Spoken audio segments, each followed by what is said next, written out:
For more on the day's top political stories, let's bring in Olivia Gazis and Rebecca Morin. Olivia is CBS News' intelligence and national security reporter, and Rebecca is a White House reporter for USA Today. And for the benefit of the audience, we're going to do this 3 and 3 style. So 3 for Olivia and then 3 for Rebecca. Here we go.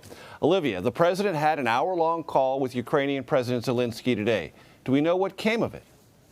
Sure. Well, Major, President Zelenskyy has been relentless about keeping up the pressure on all Western leaders for tighter sanctions on Russia and for better defensive equipment for Ukraine, both of which were a part of this call. He also discussed battlefield realities with President Biden and offered an update on these ongoing talks with Russia.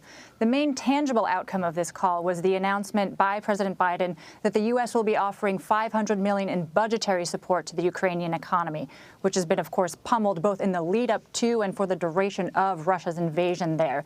This will essentially allow them to pay their bills, keep their government running. This was the latest interaction between the two leaders since President Biden's trip overseas last week, and it comes before another NATO summit next week, which is going to include Ukraine's foreign minister and focus on how to further shore up the alliance and the Ukrainian military. Okay, Olivia, does it appear both Russia and Ukraine are negotiating in good faith or just trying to figure out a way to do so? Right. So far, Russia's announcement that it was going to scale back its military activity in favor of diplomacy has proven pretty hollow. There's been shelling and strikes on major cities around Ukraine, and here the Pentagon has been warning that it appears to be a redeployment or a reorganization more than a retreat or a withdrawal by the Russian military. So there's no indication so far that hostilities are ceasing in order to make room for that diplomacy, which the West and the U.S. have said is a necessary condition for productive talks. You meanwhile have Russian Foreign Minister Sergei Lavrov making these kind of apocryphal pronouncements that the status of Crimea and the Donbass in Ukraine are settled, and the Ukrainians are quickly making very clear publicly that that's not the case. The only area where we've seen there to be some coalescing of agreement is on the fact that Ukraine could potentially adopt a position of neutrality on NATO membership in exchange for third-party security guarantees. That's very preliminary, and there's no breakthrough that looks likely as long as military activity is continuing, even if both sides continue showing up for these talks. And Olivia, there is some intelligence about Russian President Putin being misled by his own military with regards to what's actually happening on the ground in Ukraine. Can you shed some more light on this? Yeah, so I thought this was one of the more fascinating intelligence disclosures this administration has opted to make, and it's made a lot because of what it says and because of what it could represent for President Putin. So as you heard, a U.S. official today told CBS News that declassified intelligence shows that Putin is being misled by his top military brass, in part because they're afraid of delivering bad news to their boss. So I talked to a number of current and former intelligence officials about how we would know this, because the most exquisite intelligence is about what foreign leaders are thinking and feeling and why we would choose to disclose it. All of these sources were in agreement that this is likely true. So it's not, really revelatory that Putin is surrounded by yes men and his war is very visibly not going as planned.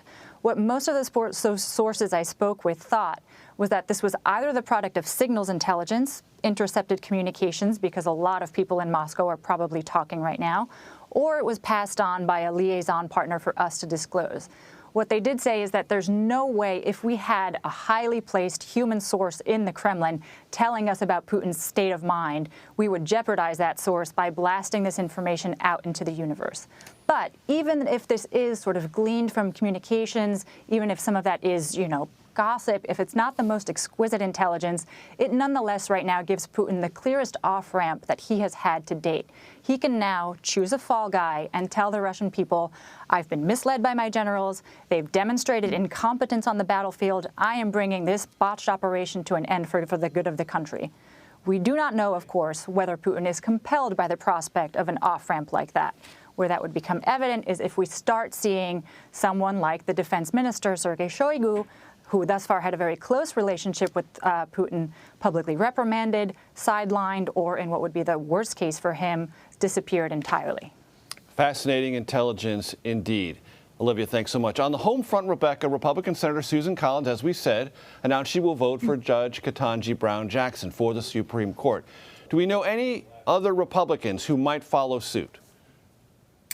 Hi, well, thank you so much for having me. Yes, so right now there has been no other Republican who has announced, but Senators Mitt Romney or Lisa Murkowski could possibly come out in support of Judge Jackson following Senator Collins' announcement.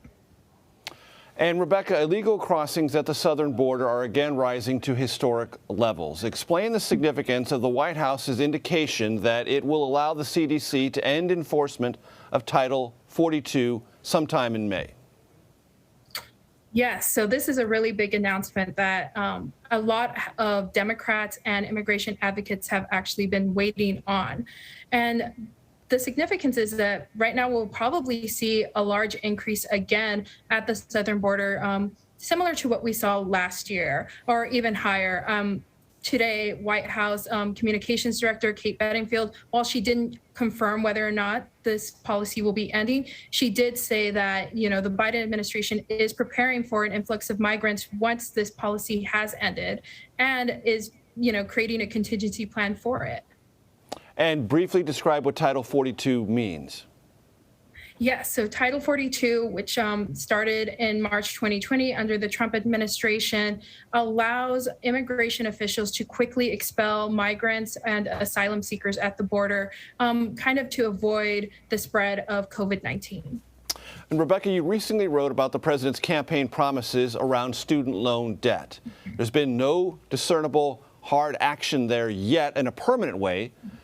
What's in the way of that, and could this be a political problem heading toward the midterms? Yeah, so the president has, indicated that the White House has indicated that they want to find some sort of solution to offer relief to student loan borrowers.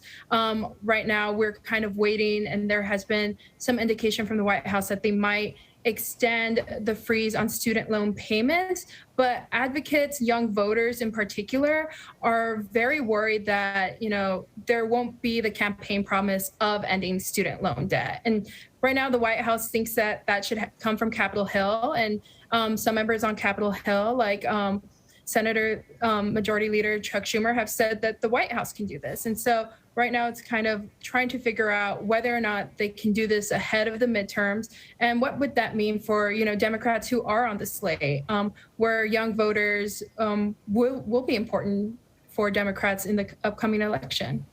It was not a small campaign promise. Many people are likely to keep track of it. Olivia Gazis and Rebecca Morin, thank you so much.